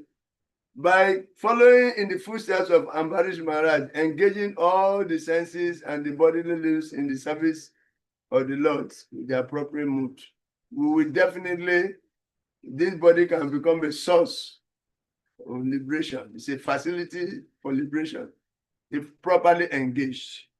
So that is why the body is called Outdoor. Prahlad Maharaj said that even though temporary, the body can give us the highest professional achievement. It is exactly in the same process. That is what is explaining. The body is a bad bargain. But we can utilize, we can make the best use of the bad bargain. In the process of evolution from the lower to the higher grade of living entity, the human form of life is a great boon. How is the human form of life a great boon? Because in it, there is a facility for practicing devotional service. There is equal amount of enjoyment and suffering. So consciousness can be balanced and you can engage your senses properly, just as we are trying to do in the devotional practices. In the process of evolution from the lower to the higher grade of living, the human form of life is a great boon. But Maya is so strong that in spite of achieving this great boon of the human form of life, we are influenced by temporary material happiness and we forget our goal of life. We are attracted by things which will cease to exist. The beginning of such attraction is the temporary body. In this horrible condition of life, there is only one way of liberation: to engage in the activities of transcendental chanting and hearing of the holy name of the Supreme Lord. Hare Krishna, Krishna Krishna, Hare Hare, Hare Rama, Rama Rama, Hare Hare. Yeah, okay. Okay, and that immediately reminds us of one sloka in the 10th canto of Bhagavatam. 10th canto of Bhagavatam, 1:4. Nidri tatasai upagiyamanan baba ushada shatra mano abhiramat. Nidri tatasai. 10th canto, yes. 10th canto, 1st chapter, verse number 4. Nidri tatasai upagiyamanan baba ushada shatra mano abhiramat. Kavuta masloka guna anuvadas umam virajeta vina pasugnat. And the translation reads like this: glorification of the Supreme Personality of God that is performed in the Paramparam system. That is, it is conveyed from spiritual master to disciple. Such glorification is relished by those who are no longer interested in the false temporary glorification of this cosmic manifestation. Now listen. Descriptions of the Lord are the right medicine for the conditioned soul undergoing repeated birth and death. Description of the Lord, talking about Krishna, that is the medicine. Therefore, who will cease hearing such glorification of the Lord except a butcher or one who is killing his own self?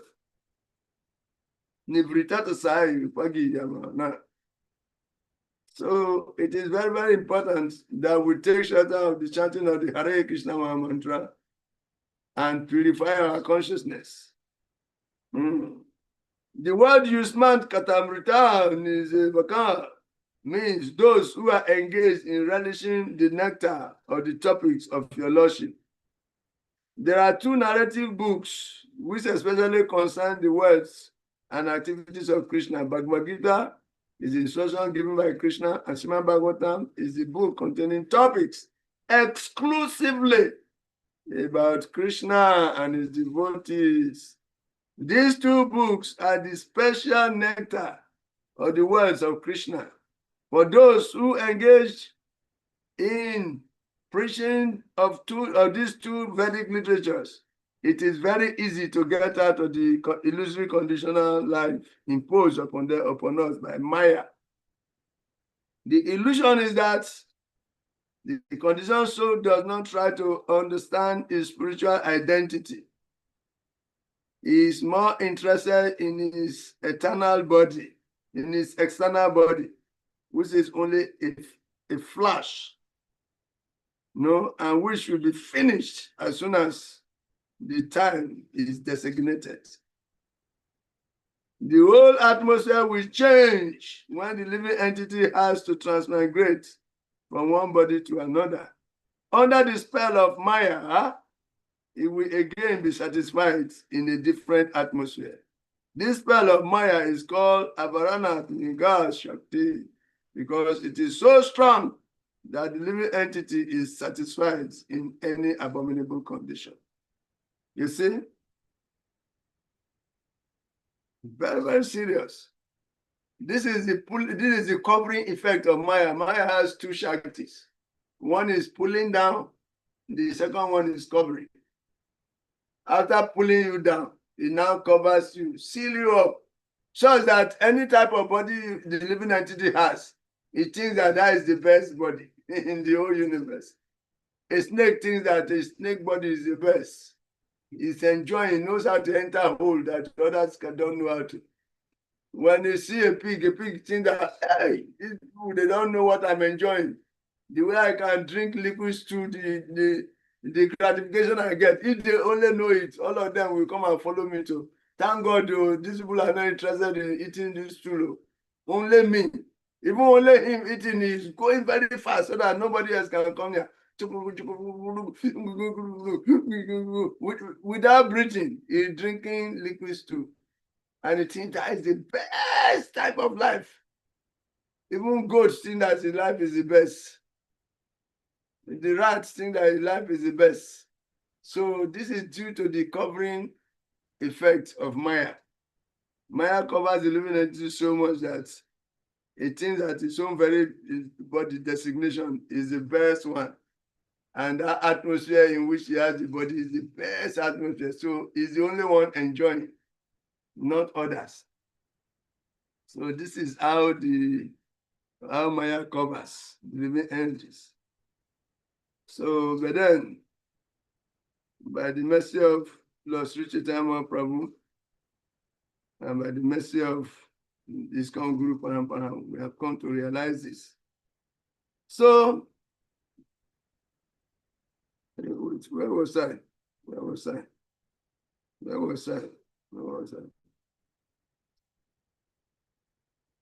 So, unless we take to that process, the medicine for getting out of this Maya is constant hearing and glorifying of the past signs of the Lord. And that is the medicine. And those who take to this medicine, they get free.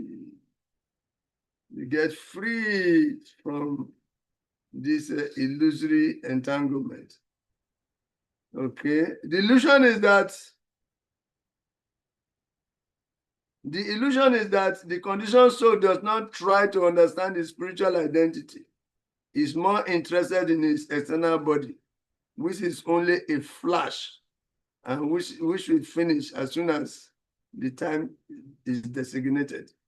The whole atmosphere will change when the living entity has to transmigrate from one body to another. Under the spell of Maya, he will again be satisfied in a different atmosphere.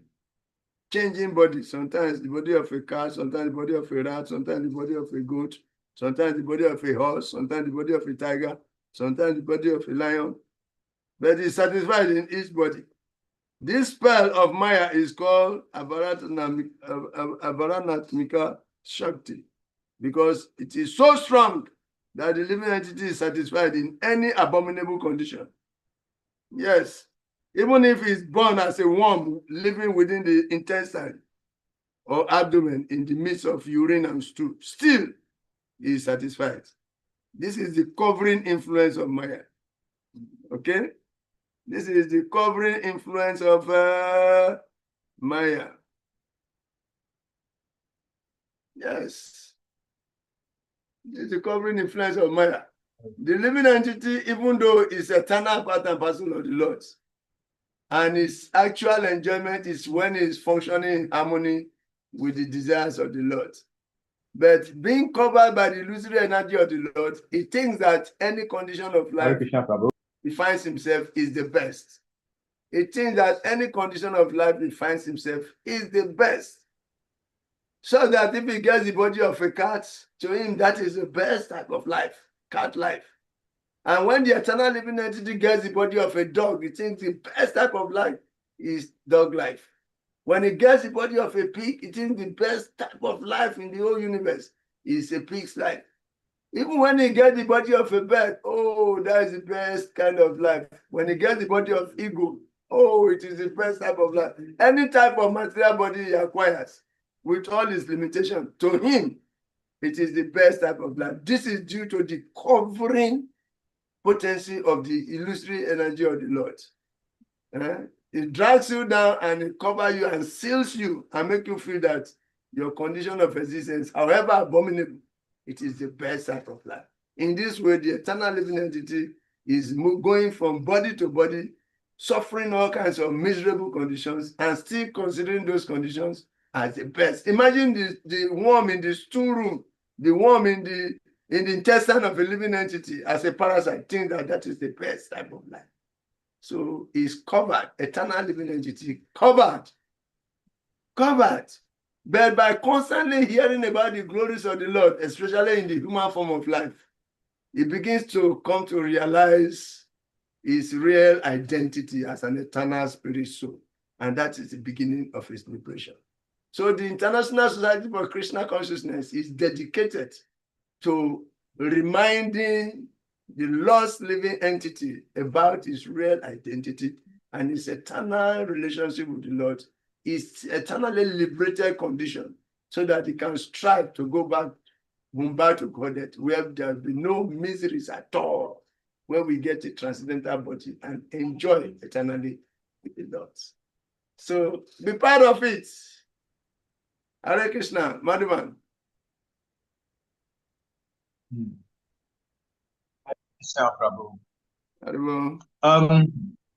My question is this type of illusion that you mentioned, that whatever the type of material body we acquire, we are satisfied. Is it the same? It wasn't created by Lord Brahma, because in the beginning we understood that he created a sort of illusion. Is it the same? This is Maya Shakti now. The illusory energy of the Lord. The illusory energy of the Lord that carries the three modes of material nature. That is the energy that is responsible. Maya. But Lord Brahma also created an illusion. I think Lord Brahma also created illusion, but he was just an engineer in the process, not the original creator. He was induced, he was used as instrument to manifest those things, but it's not that he's the one that created it. Understand?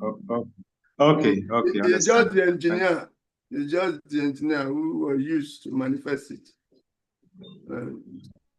In this kind of conditional existence, the dominant factor is fear.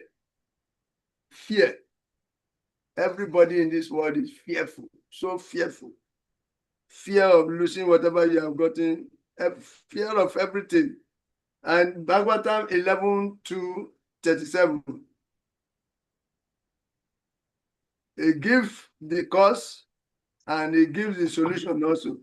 Bayan duitia binibetasasias isad apetasia vipariaro asmiriti isad apetasia vipariaro asmiriti tan mayayato Buddha abadetam bhakti aikayesam gurudevatatma.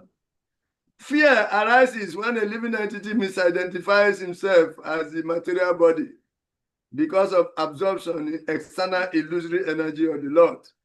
When the living entity thus turns away from the Supreme Personality of the Supreme Lord, Isad Apetasia, he also forgets his own constitutional position as the external servant of the Lord.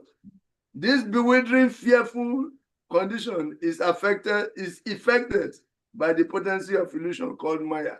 Tan Maya yato Buddha abajetam. Maya is the cause.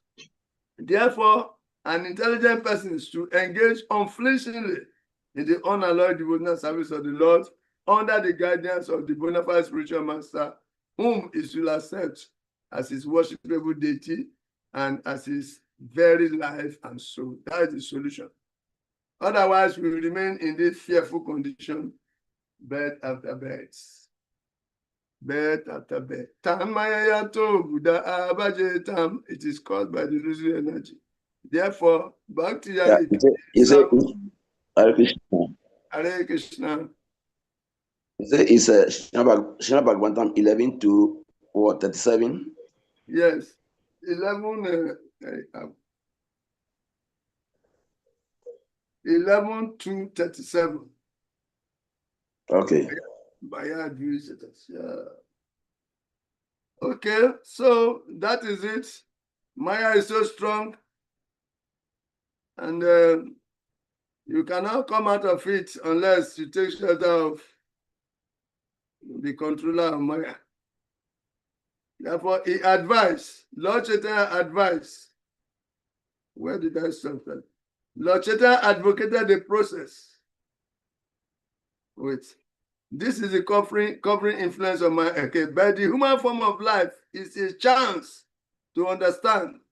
And if one misses this opportunity, it's most unfortunate. The way to get out of illusory Maya is to engage in the topics of Krishna. Lord Chaitanya advocated a process whereby everyone may remain in his present position without change, but simply hear from the proper authoritative sources about Krishna. So hearing of Krishna is emphasized. Hearing and discussing the pastimes of God is the medicine.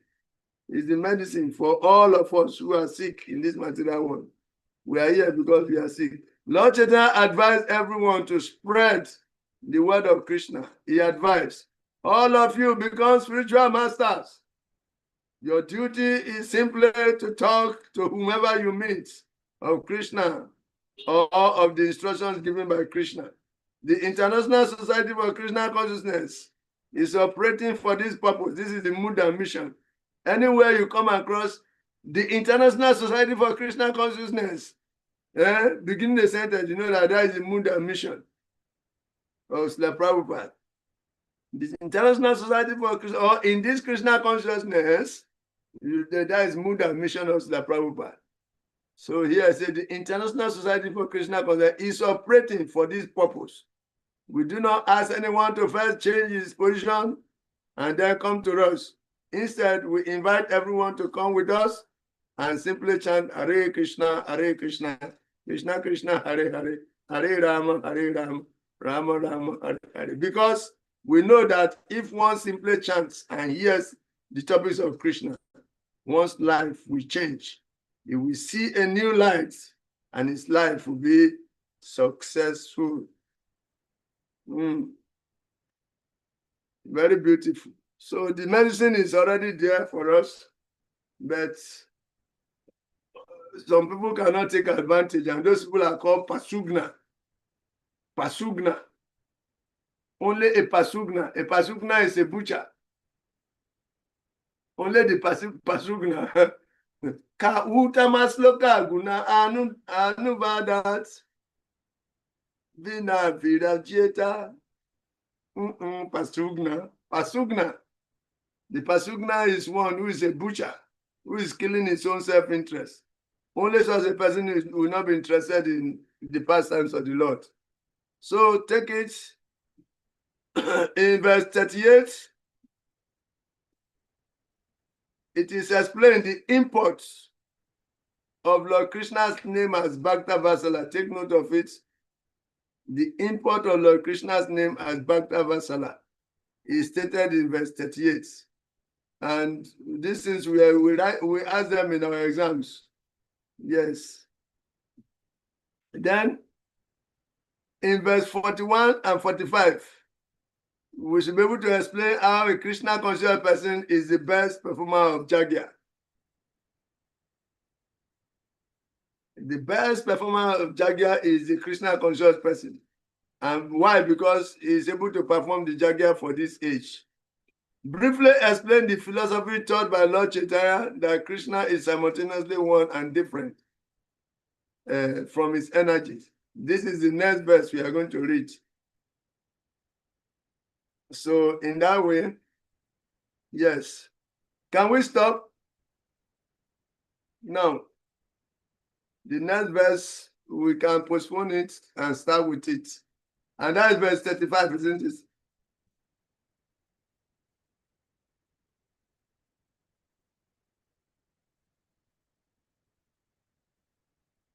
Verse 30, 34, 35.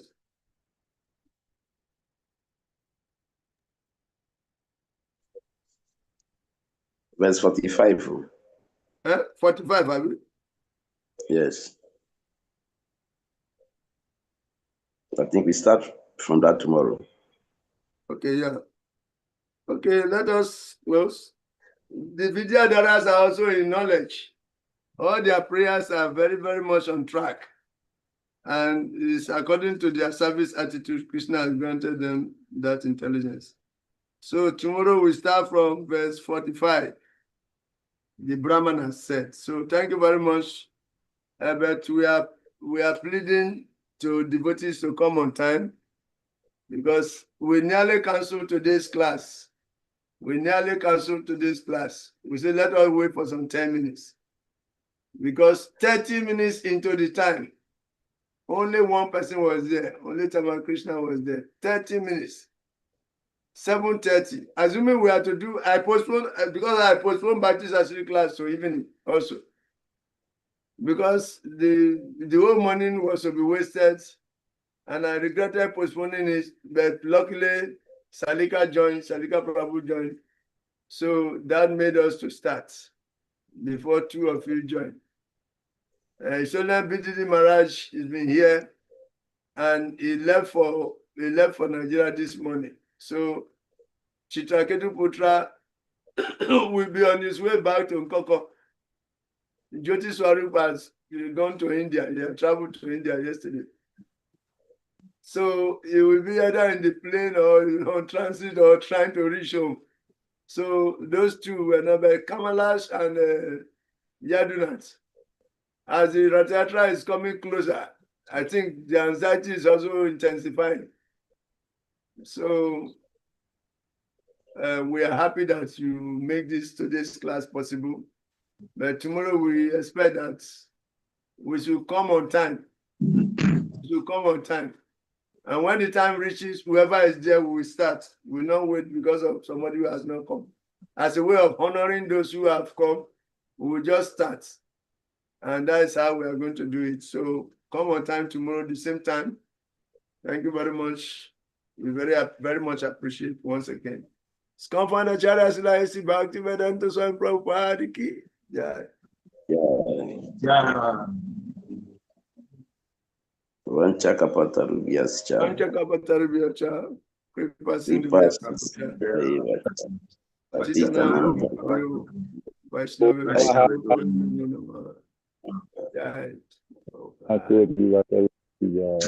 Thank you very much, Prabhu. Thank you.